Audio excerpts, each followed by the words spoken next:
Esta tarde, este día viernes, es día de victoria, es día de bendición, es día de propósito, es día en el cual recordamos la muerte de nuestro Señor Jesucristo, nuestro Salvador. Recordamos lo que Él hizo en la cruz del Calvario hace más de 2000 años y vamos a compartir en esta tarde las palabras.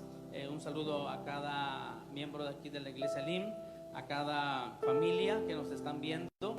Vamos a pedirle por ahí que compartan el video y esperamos que estén bien, esperemos que estén bien ahí en su hogar, en su casa durante todos estos días de contingencia. Seguimos confiando en Dios, seguimos dependiendo de Dios y de sus promesas y lo que Dios puede hacer en estos tiempos. Vamos a iniciar con una oración en esta tarde y vamos a iniciar. Te adoramos, Señor, te exaltamos, reconocemos tu grandeza, tu poder. Gracias porque en medio de toda situación tu nombre se sigue glorificando. Gracias, Señor, por la vida de mis hermanos que están en sus casas, en sus hogares, guardándose, cuidándose a través de todas las indicaciones que se han dado, Señor. Pero tu palabra, Señor, tu palabra sigue corriendo, tu palabra sigue bendiciendo y sigue hablando aún en medio de estos tiempos difíciles. Te pedimos, Espíritu Santo, que ahí en el hogar de mis hermanos, ahí en la sala donde ellos están sentados, ahí en la recámara, ahí en su espacio donde ellos están viendo este programa o esta predicación, tu Espíritu Santo ministre, tu Espíritu Santo abrace, tu Espíritu Santo llene, tu Espíritu Santo hable, tu Espíritu Santo haga algo nuevo en cada vida y en cada corazón. En el nombre de Jesús, exáltate. Gracias por dar tu vida por cada uno de nosotros, oh Jesús. Gracias porque a través de tu palabra recibimos bendición. En el nombre de Jesús, amén. Hermanos, vamos a estar compartiendo estas 7 palabras. Y la primera de ellas la encontramos en Mateo capítulo 23, verso 34. Mateo capítulo 23, el verso número 34, dice la escritura: y Jesús decía: Padre, perdónalos, porque no saben lo que hacen. Padre, perdónalos, porque no saben lo que hacen. La primera palabra, hermanos, que expresó nuestro Señor Jesucristo, la primera frase que expresó, la primera de las 7 frases que expresó en la cruz del Calvario antes de morir, fue la palabra del perdón. Padre, perdónalos, porque no saben lo que hacen. ¿A quiénes perdonó Jesús? ¿A quiénes se dirige Jesús? ¿A quién quiere perdonar Jesús? Bueno, pues encontramos en la escritura que por lo menos hay 4 diferentes grupos de personas a quienes nuestro Señor Jesucristo perdonó. 4 diferentes tipos de hombres, 4 diferentes grupos de personas a quienes va dirigido este perdón. El primer grupo de personas, dice ahí Mateo capítulo 27, verso 39 y 40, dice: y los que pasaban le decían injurias, meneando sus cabezas y diciendo: tú, el que derribas el templo y en 3 días lo reedificas, sálvate a ti mismo. Si eres hijo de Dios, desciende de la cruz. Este es el primer grupo al cual Jesús perdona, o el cual la palabra menciona en este acontecimiento trascendental. Dice: y los que pasaban. Y los que pasaban. Sabemos que el Monte Calvario en aquel tiempo estaba ubicado en un área geográfica y específica, donde transitaban las personas que iban de un lugar a otro. La Pascua estaba siendo realizada o había sido realizada, y personas se habían llegado hacia Jerusalén para dicha fiesta. Por lo tanto, había una buena cantidad de personas. Se crucificaban en ese lugar, en esa área, a los criminales, a los ladrones, y las personas que pasaban por ese camino sabían que al ver a una persona colgada de una cruz era porque había sido digna de muerte, porque había realizado algo, porque el juicio había llegado a esa persona. Y dice: los que pasaban le decían injurias. Le decían injurias, o sea, específicamente a Jesús. No habla el escritor en plural, les decían injurias, sino que se dirigían a él. Y meneando sus cabezas le injuriaban a Jesús con frases hirientes. La palabra injuriar significa ofender a alguien con acciones o insultos.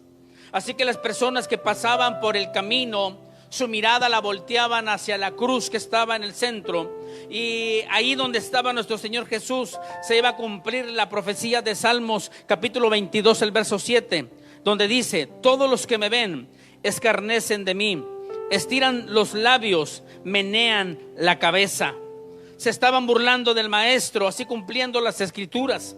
Así que Jesús, cuando dice: Padre, perdónalos porque no saben lo que hacen, se dirige a esas personas que pasaban por el camino, que transitaban por ese lugar, que se dirigían su mirada hacia esa cruz y se burlaban y se injuriaban y le despreciaban. Pero Jesús también perdona al segundo grupo que menciona Mateo capítulo 27, verso 41 al 43. La escritura dice: de esta manera también los principales de los sacerdotes, escarneciendo con los fariseos, con los escribas, y los fariseos y los ancianos, decían: a otro salvó, a sí mismo no puede salvar. Si es el Rey de Israel, descienda ahora de la cruz y creeremos en él. Confió en Dios, líbrele ahora si le quiere, porque ha dicho: soy hijo de Dios. Mateo presenta a este segundo grupo de personas, quienes lo componen: los sacerdotes, los escribas, los fariseos y los ancianos. Este grupo de personajes, desde el principio, desde el inicio del ministerio de nuestro Señor Jesucristo, ellos siempre esperaban un momento en el cual acecharle, rechazarle y atacarle. Los sacerdotes, los escribas, los fariseos y los ancianos, siempre cuando Jesús hacía un milagro, siempre cuando el maestro daba una enseñanza, siempre cuando se dirigía a las personas, cuando estaba en la ciudad, cuando estaba en las calles, cuando estaba en el templo, siempre ellos estaban buscando un error. Siempre ellos estaban al acecho para atacarle con palabras, con actitudes. Ahora este grupo de personas estaban al pie de la cruz en el monte Calvario. Este grupo de personas habían influido en Pilato y con toda la gente para que crucificaran al maestro. Ahora ellos estaban también injuriando, estaban ofendiendo a Jesús a través de sus palabras, burlándose. Pero también Jesús los amó a ellos. También Jesús los perdonó a ellos y les dijo: Padre, perdónalos porque no saben lo que hacen. Lucas nos presenta a un tercer grupo de personas que estaban ahí al pie de la cruz. Lucas capítulo 23, verso 36 al verso 37 dice: escarnecían de él también los soldados, llegándose y presentándole vinagre y diciendo: si tú eres el rey de los judíos, sálvate a ti mismo. Los soldados romanos, quienes ellos hacían su trabajo, quienes se integraron a la multitud, quienes ellos le habían crucificado, quienes ellos les habían azotado, ahora estaban al pie de la cruz también burlándose e injuriándose. Dice la Biblia que le presentaron vinagre en vez de agua y se burlaban de él y le decían: si tú eres el rey de los judíos, sálvate a ti mismo. El imperio romano estaba en su apogeo. Ellos tenían una cierta autoridad. Ahora ellos lo hacían con palabras, tenían el respeto del pueblo, pero también se dirigían a la cruz y decían: si tú eres el rey de los judíos, sálvate a ti mismo. Jesús también les dijo a ellos: Padre, perdónalos porque no saben lo que hacen. Ya vimos a la gente que pasaba por el camino, a los principales sacerdotes, escribas y fariseos, ahora los soldados. Pero también hay un cuarto grupo al cual Jesús perdonó, dirigiéndose al Padre, diciendo: Padre, perdónalos porque no saben lo que hacen. Y ese cuarto grupo de personas somos nosotros, es usted y yo. Todos aquellos que un día también injuriamos a Jesús, lo ofendimos con hechos, con nuestras actitudes, con nuestro estilo de vida, separados de Dios. Efesios capítulo 2, verso 12 dice que estábamos sin Cristo, que estábamos alejados de los pactos de la promesa, que estábamos sin esperanza, que estábamos sin Dios en el mundo. Nuestra vida la dirigíamos conforme a nuestro pensamiento, a lo que nosotros deseábamos, a lo que nosotros encaminábamos. Caminábamos confiadamente en ese caminar, a nuestras propias acciones.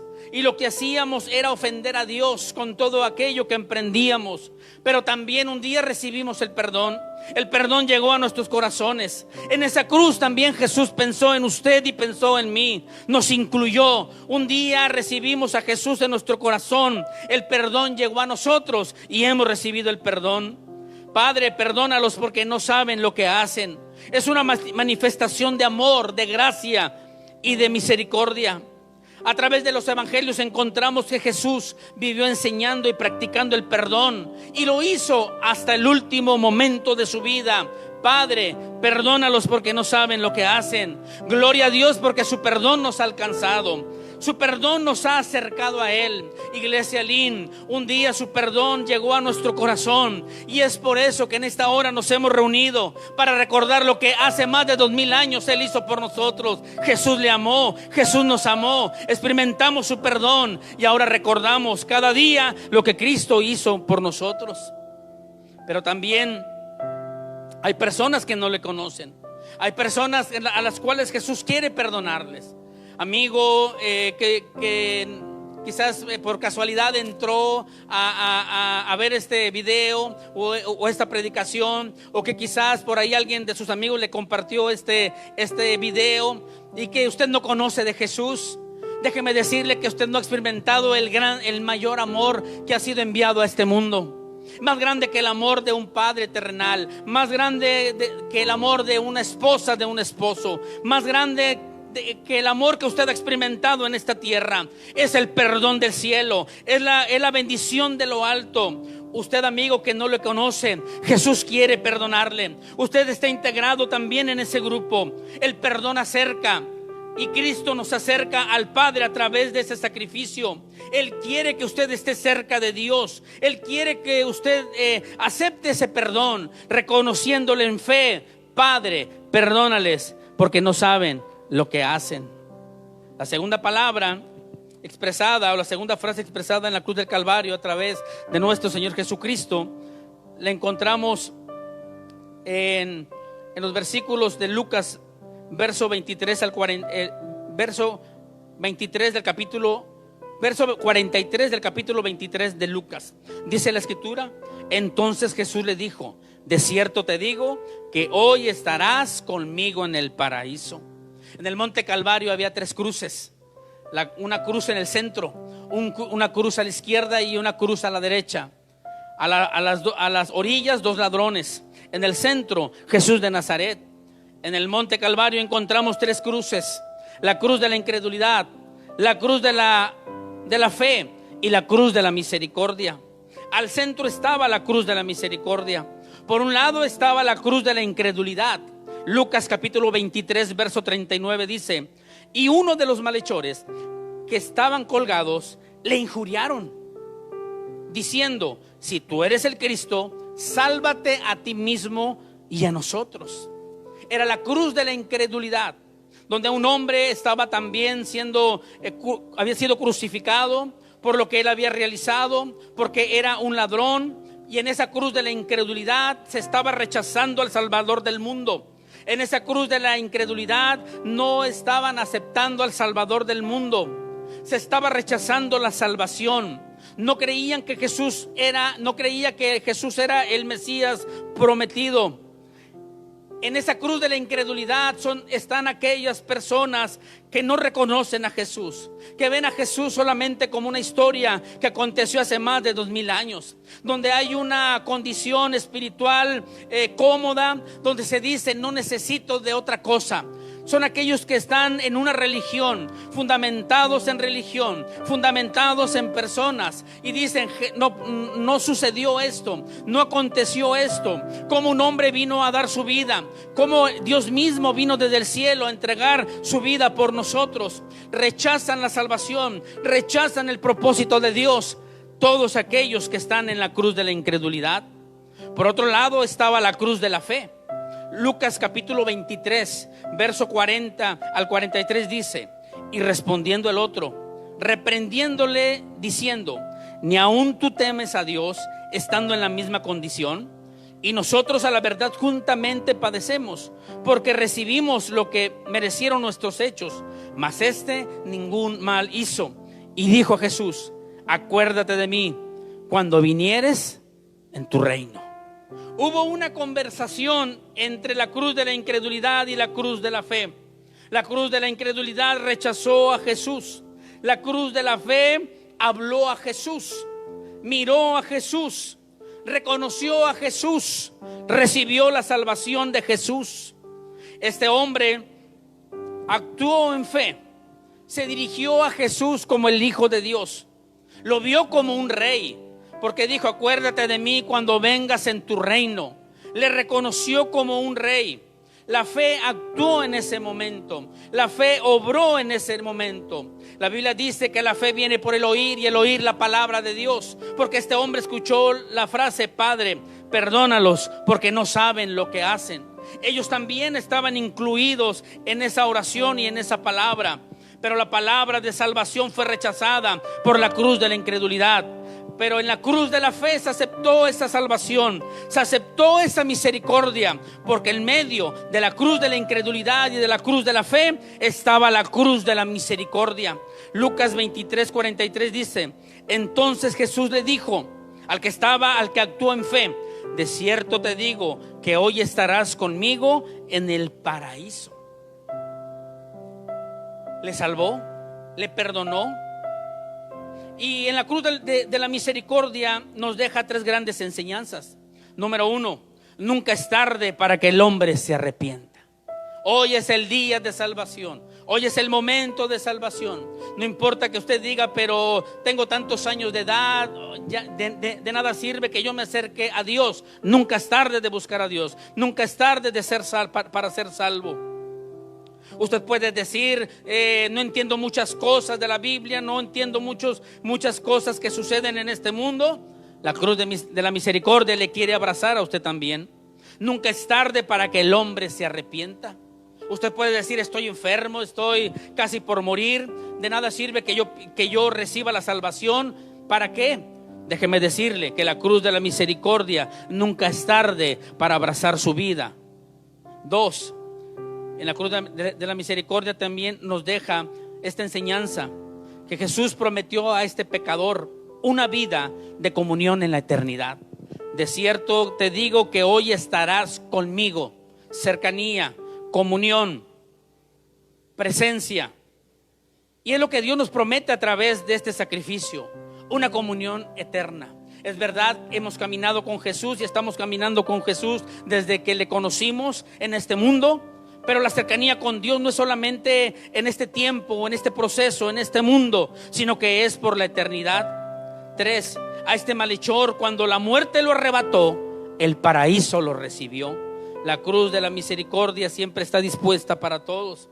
El ladrón que estaba a la derecha y el ladrón que estuvo a la izquierda tuvieron en común algunas similitudes, porque los dos vieron la cruz de la misericordia. Los dos escucharon la palabra: perdónalos porque no saben lo que hacen. Los dos vieron que como Jesús alzaba su voz al cielo y clamaba perdón por ellos. Los dos tuvieron la misma oportunidad.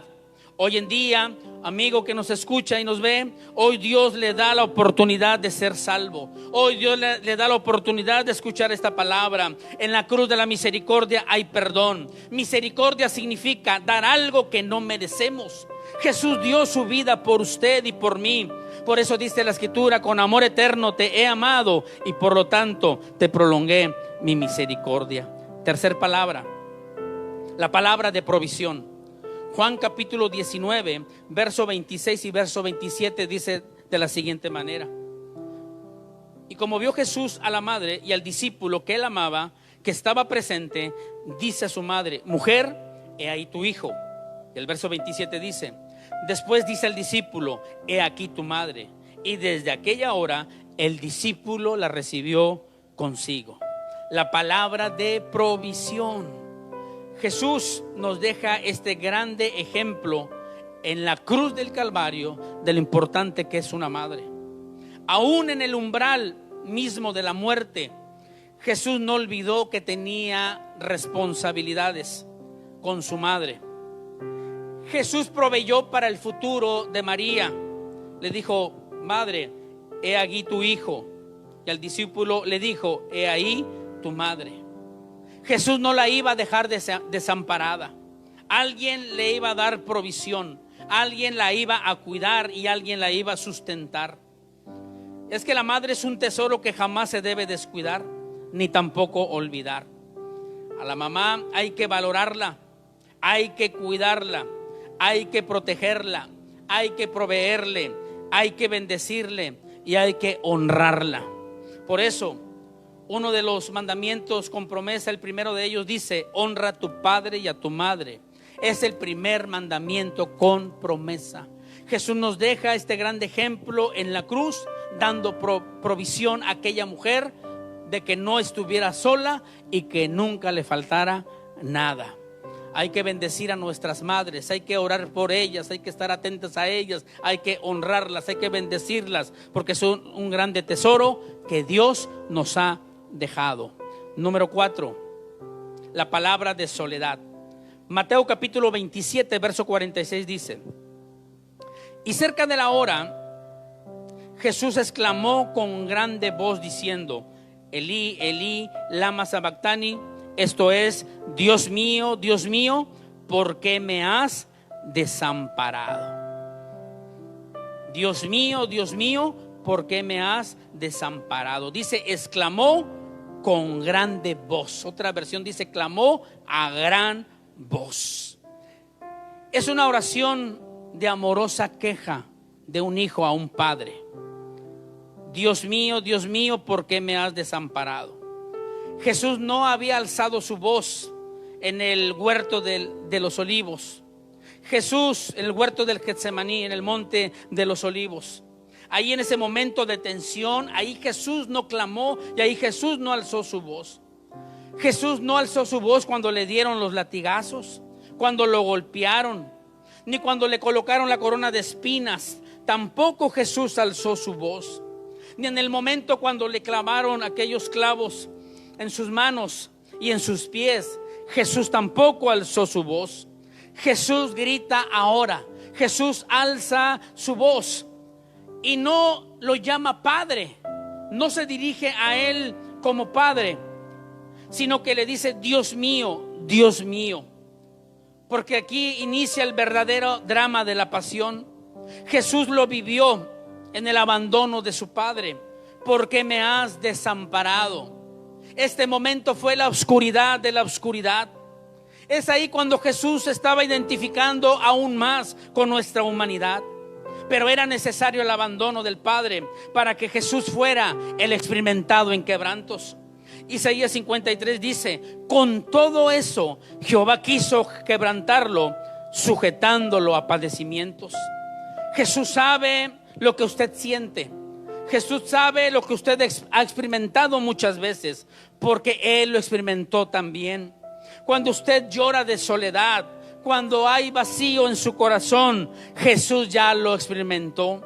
Cuando hay problemas y a veces sentimos que Dios no actúa, que Dios nos ha abandonado, Jesús ya se identificó con nosotros.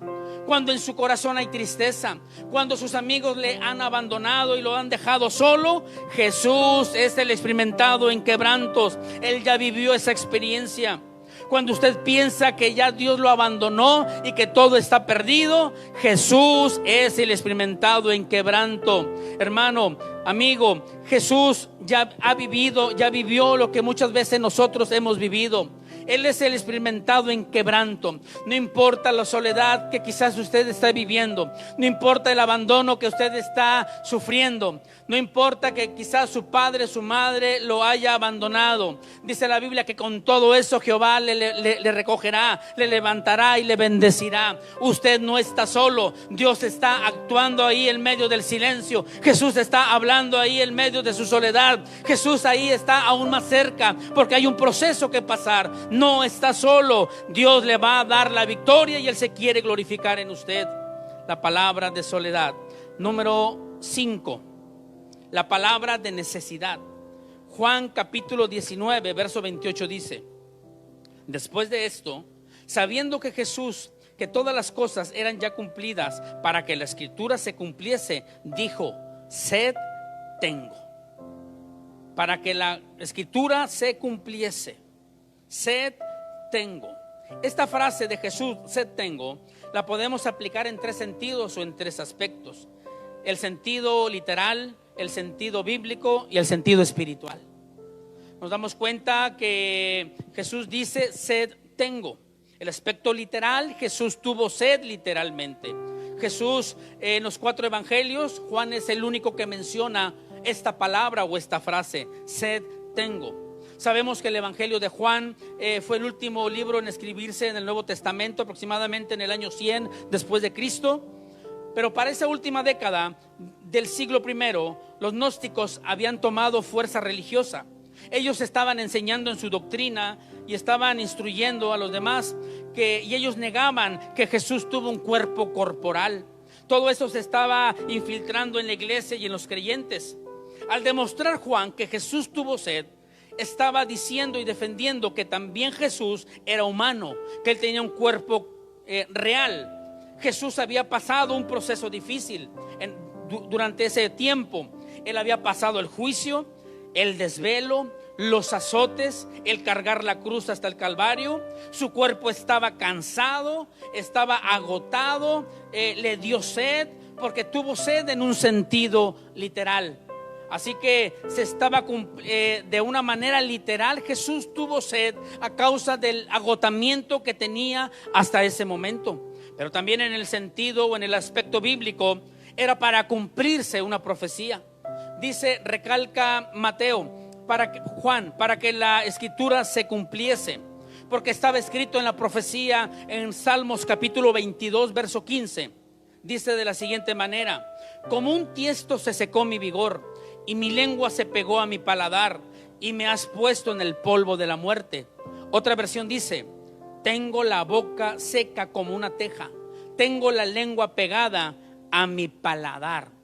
Se menciona este acontecimiento no solamente para Juan demostrar que Jesús era humano y que tuvo un cuerpo real, sino que también demostrar bíblicamente que él era el Mesías, que la profecía se estaba cumpliendo.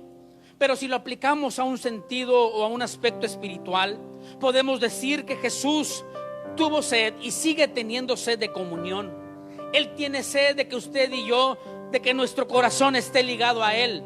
Él tiene sed de una comunión inquebrantable, de una comunión continua, de que lo conozcamos más, de que lo amemos más, de que le sirvamos más. Él tiene sed de que usted y yo le busquemos con todas nuestras fuerzas, con todo nuestro corazón y con todo nuestro anhelo. Acerquémonos a Jesús todos los días, tengamos comunión con Jesús todos los días, porque Él tiene sed que estemos cerca de Él. Pero también podemos aplicarlo en el sentido espiritual, de que Él tiene sed de almas, de que Él no quiere que nadie se pierda, sino que todos procedan al arrepentimiento. Él quiere que prediquemos a tiempo y fuera de tiempo, que estemos activos evangelizando, que llevemos a diestra y a siniestra el evangelio, la palabra de Dios, a todos aquellos que están necesitados. Jesús dijo: sed tengo. Número 6, la palabra de victoria. Juan capítulo 19 verso 30 dice: y como Jesús tomó el vinagre, dijo: consumado es. Y habiendo inclinado la cabeza, dio el espíritu. Dijo: consumado es. La palabra consumado viene de un vocablo griego que significa tetelestai. Tetelestai o consumado habla de un cumplimiento, de algo que se ha cumplido perfectamente. Tetelestai habla de un fin, de algo ya terminado. La palabra tetelestai se utilizaba en los sellos en aquellos tiempos para utilizarlos en diferentes acontecimientos. Era un sello en el cual estaba escrita la palabra tetelestai y se ponían documentos importantes. Por ejemplo, cuando un esclavo adquiría su libertad, se le daba ese papel escrito de parte de su amo con el sello donde decía tetelestai, consumado es, ya no eres esclavo, ha terminado tu trabajo, se ha llegado el cumplimiento de todo lo que has realizado como esclavo. Tetelestai, ya no me perteneces a mí, ahora te perteneces a ti, ahora perteneces a otro, a tu propósito. Tetelestai, el esclavo adquiría su libertad y a donde quiera que él fuere, él podía enseñar ese sello de libertad. Juan capítulo 8 verso 32 dice: y conoceréis la verdad y la verdad os libertará. Jesús, al morir en la cruz del Calvario y al decir consumado es, Hemos encontrado la verdadera libertad. Antes éramos esclavos del pecado. La Biblia dice que ahora en Jesús encontramos la verdad. Juan 14:6 dice que Jesús es el camino, que Jesús es la verdad y Jesús es la vida. Juan 8:36 dice: así que si el Hijo os libertare, seréis verdaderamente libres.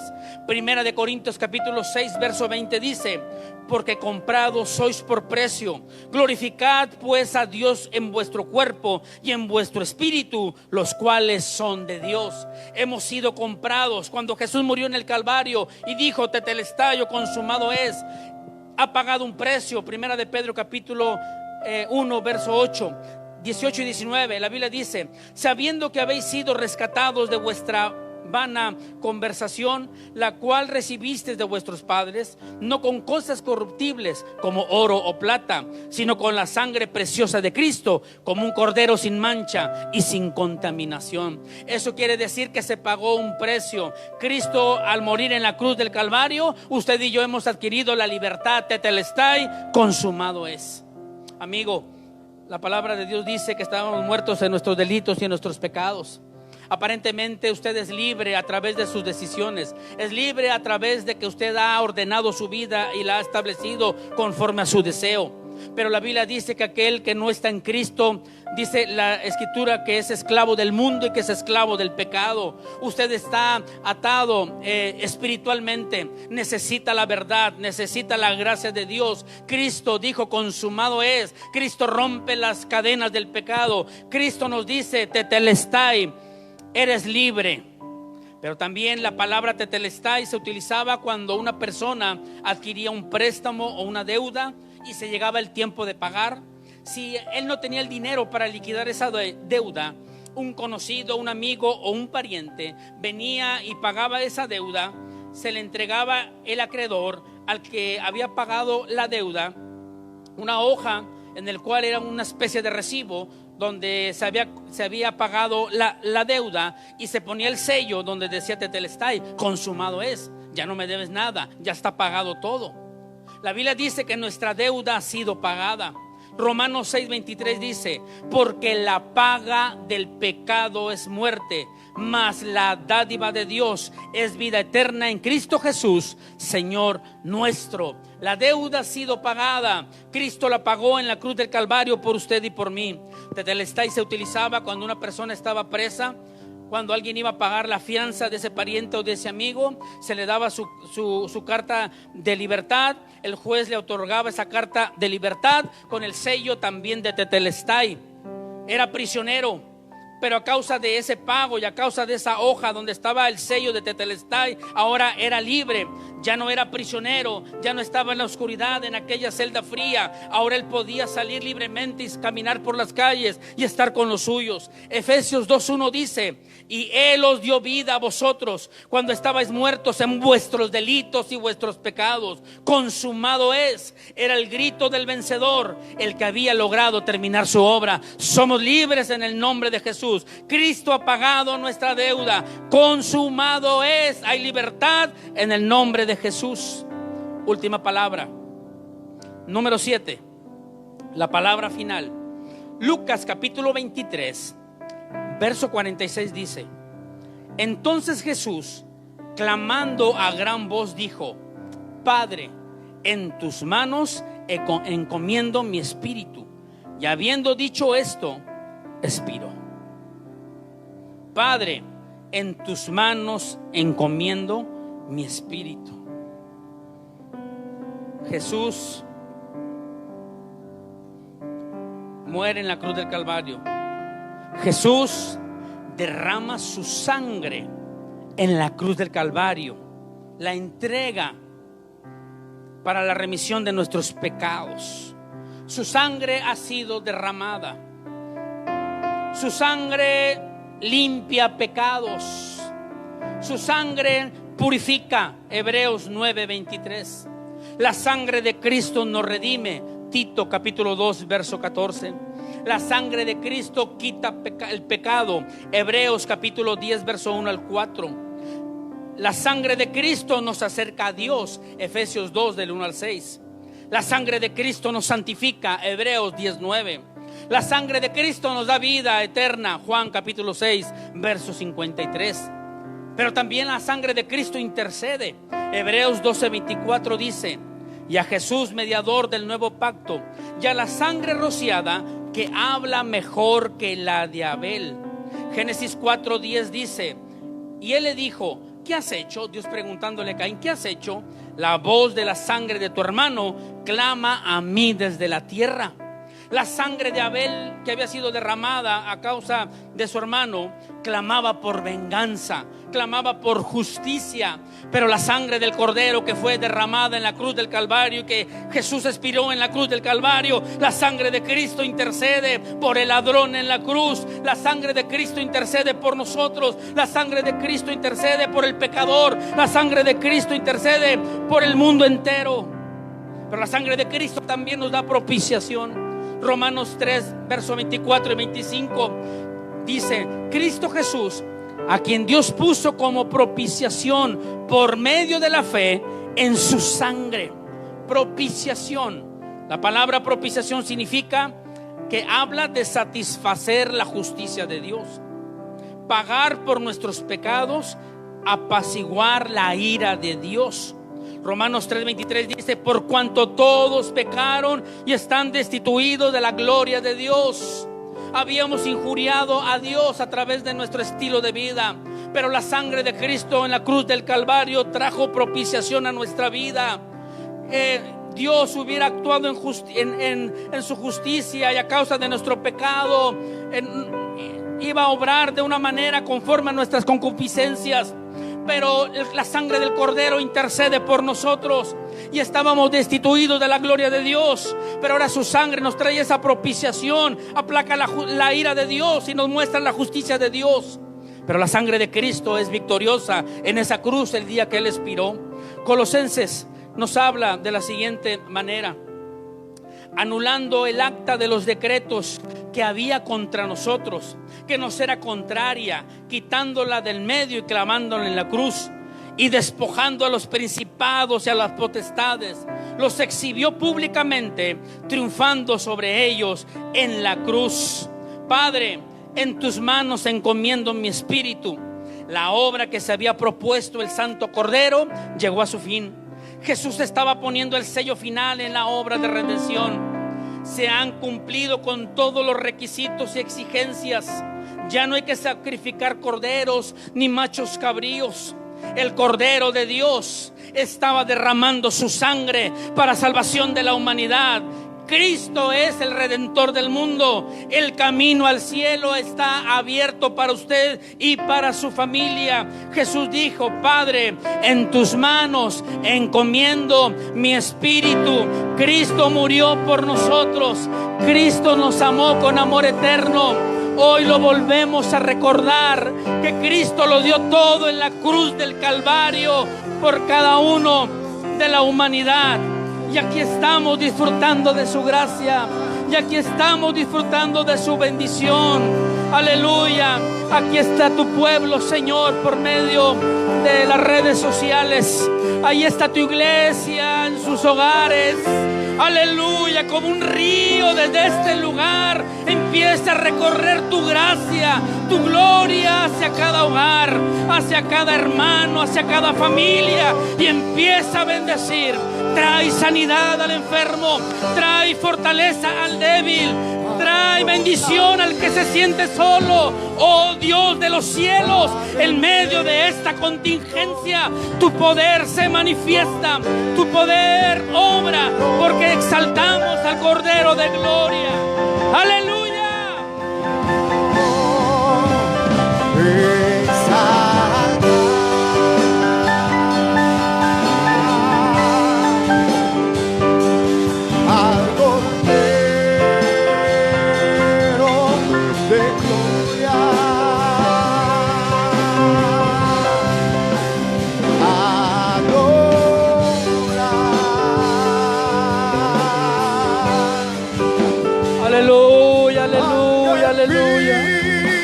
Ahí en su lugar, hermano, levante sus manos.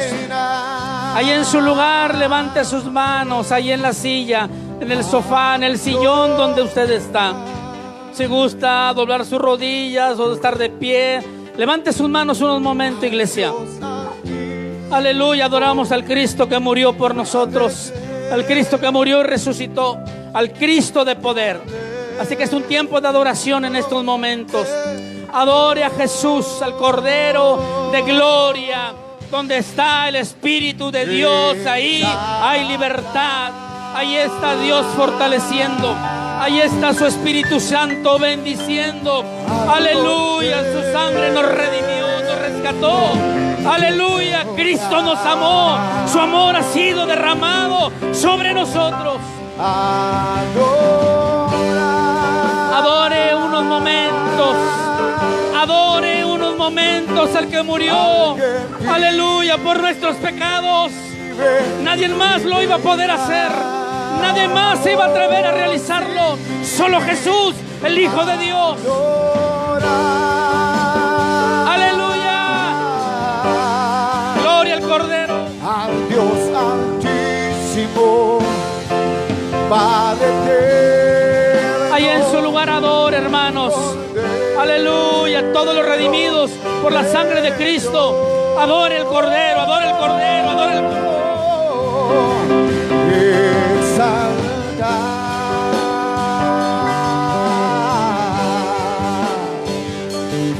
Al Cordero de gloria.